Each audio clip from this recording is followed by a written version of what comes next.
គ្មានសភាវៈរស់ណាដែលអាចរស់រានជាអមតៈមិនចេះស្លាប់នោះទេទោះជាយ៉ាងណាក៏ដោយក៏អ្នកវិទ្យាសាស្ត្ររកឃើញថាមានសត្វមួយចំនួនដែលមានលក្ខណៈពិសេសគួរឲ្យភ្ញាក់ផ្អើលដែលធ្វើឲ្យវារស់នៅបានយូរអង្វែងខុសពីធម្មតាហើយក្នុងករណីខ្លះអាចជួយឲ្យវាមិនបាច់ប្រឈមមុខនឹងភាពចាស់ទៅតាមពេលវេលានៅក្នុងវីដេអូនេះខ្ញុំនឹងបង្ហាញសភាវៈរស់3ប្រភេទដែលមានសមត្ថភាពដ៏អស្ចារ្យនោះទី1គឺជាសភាវៈរស់ដែលហៅថា Thoritosystoni ឬអាចហៅម្យ៉ាងទៀតថា Jellyfish សត្វនេះត្រូវបានគេចាត់ទុកថាវាដូចជាចាហួយម្យ៉ាងដែលមិនចេះស្លាប់ពីព្រោះនៅពេលដែលវាជួបប្រទះនឹងភាពតានតឹងឬក៏រងរបួសវាមិនស្លាប់នោះទេប៉ុន្តែវាអាចបកត្រឡប់មកដំណាក់កាលក្មេងរបស់វាវិញបានវានឹងវិវត្តទៅជាដុំពកតូចមួយ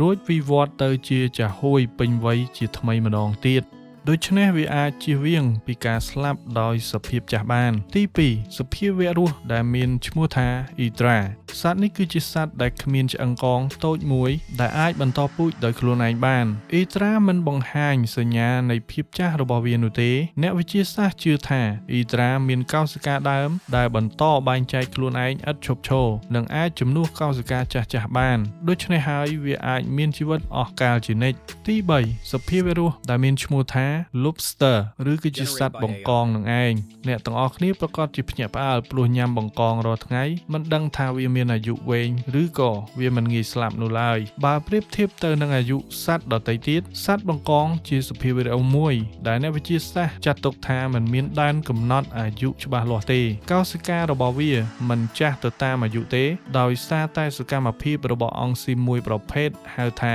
Telomerase អង់ស៊ីមនេះគឺអាចជួយជួសជុលនៅផ្នែកចុងនៃក្រូម៉ូសូមដែលធម្មតាត្រូវបានបាត់បង់ទៅតាមអាយុទោះជាយ៉ាងណាក៏ដោយវានៅតែអាចស្លាប់បានដោយសារតែជំងឺឬការបរបាញ់ឬក៏ភាពតានតឹងកំឡុងពេលដែលវាធ្វើការសកសភាវៈរស់ទាំង3ខាងលើគឺគ្រាន់តែបង្ហាញពីសមត្ថភាពពិសេសនៅក្នុងការរស់បានយូរនិងជៀសផុតពីការចាស់ទៅតាមអាយុតែវាមិនមែនមានន័យថាវាមិនចេះស្លាប់នោះទេព្រោះពួកវានៅតែអាចស្លាប់បានដោយសារកត្តាផ្សេងៗដូចជាជំងឺការបរបាញ់ឬគ្រោះធម្មជាតិដូច្នេះសភាវៈរស់ដែលមិនចេះស្លាប់ពិតប្រាកដនោះគឺមិនទាន់ត្រូវបានរកឃើញឡើយសរុបសេចក្តីមកវិញនៅលើโลกយើងនេះគ្មានសភាវៈរស់ណាដែលមិនចេះស្លាប់នោះទេគ្រាន់តែមានលក្ខណៈពិសេសដែលអាចធ្វើឲ្យពួកវារស់រានមានជីវិតបានយូរអង្វែងជាងសភាវៈរស់ដទៃទៀតប៉ុណ្ណោះបាទសូមអរគុណចំពោះការតាមដានទស្សនាមួយនេះបើពេញចិត្តសូម comment គាំទ្រវីដេអូនៅខាងក្រោមបងសេតនេះក៏ខ្ញុំមាននៅក្នុង stock ដែរណាគឺ Gardenia ជាមួយនឹង Orchid ណាក្នុងមួយសេតហ្នឹងមាន2ដបដូចគ្នាបងហើយក្នុងមួយដបចំណុះវា90 ml ណាក្លិននេះគឺមួយក្លិនរៀងផ្ការៀងផ្អែមរៀងដិតណាបងហើយមួយទៀតរៀងក្លិនផ្ការបៀបស្រាសតុនណាបងជួយចិត្តក្លិនស្រាក្លិនដិតអីហ្នឹងបងយកជាសេតចាស់ហើយគឺបាញ់បានគ្រប់កលៈទេសៈហ្មង